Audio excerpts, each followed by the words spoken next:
کوئی بھی انسان آپ سے بات کرتا ہے تو اس کا سوال اپنے ذہن میں پہنچنے سے پہلے یہ سوچیں کیا یہ سوال بنتا بھی ہے۔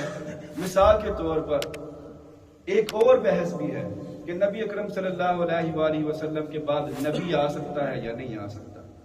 اب آپ سے جب کوئی سوال پوچھے تو پہلی چیز آپ کے ذہن میں یہ آنی چاہیے کہ اگر رسول اللہ صلی اللہ علیہ وسلم کے بعد کہ نبی ہونے کے بعد اگر کوئی یہ گمان بھی کر لے کہ کوئی اور نبی آ سکتا ہے تو وہ بھی کافر ہو جاتا ہے۔ یہ کس طرح کا سوال ہے؟ مجھے ان سوالوں کی اس لیے نہیں سمجھ آتی کہ ہم رسول اللہ صلی اللہ علیہ وسلم کے بارے میں اس طرح کے سوال کیوں کریں؟ ہمیں کیوں ضرورت پڑ گئی ہے کہ رسول اللہ صلی اللہ علیہ وسلم کی شان کو ہم ناپے اور تولیں؟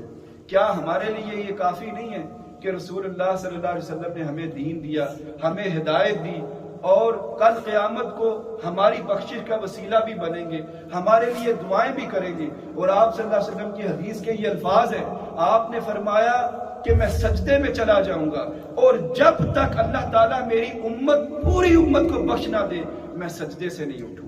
غاروں میں بیٹھ کر رسول کریم صلی اللہ علیہ وآلہ وسلم ہمارے لیے دعا کرتے رہے، اور آج ہم یہ سوچنے پر مجبور ہو گئے کہ کیا نبی کریم صلی اللہ علیہ وسلم ہمارے جیسے تھے یا نہیں تھے۔ صحیح بخاری کی حدیث ہے، اگر آپ صحیح بخاری نہیں جانتے تو یہ حدیث کی وہ کتابیں ہیں جن کے اندر اگر کوئی بھی حدیث آ جائے تو کوئی بھی اہل سنت والجماعت کہلانے والے۔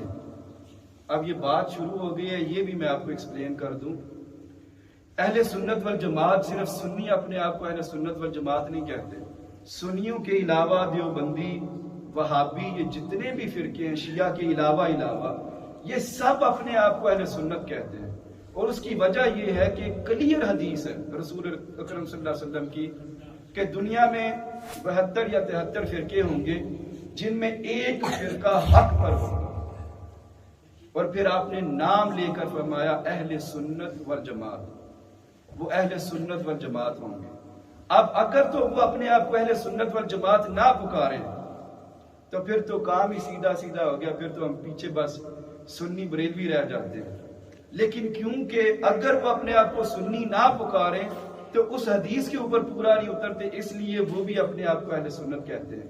تو جتنی بھی اہل سنت کی یہ جماعتیں ہیں، اگر کوئی بھی حدیث بخاری میں آ جائے، صحیح مسلم میں آ جائے، سیاہ ستہ میں کسی بھی حدیث کی کتاب میں آ جائے، اس کے اوپر کوئی بندہ شک نہیں کر سکتا۔ حضرت عباس فرماتے ہیں کہ یا رسول اللہ صلی اللہ علیہ وسلم،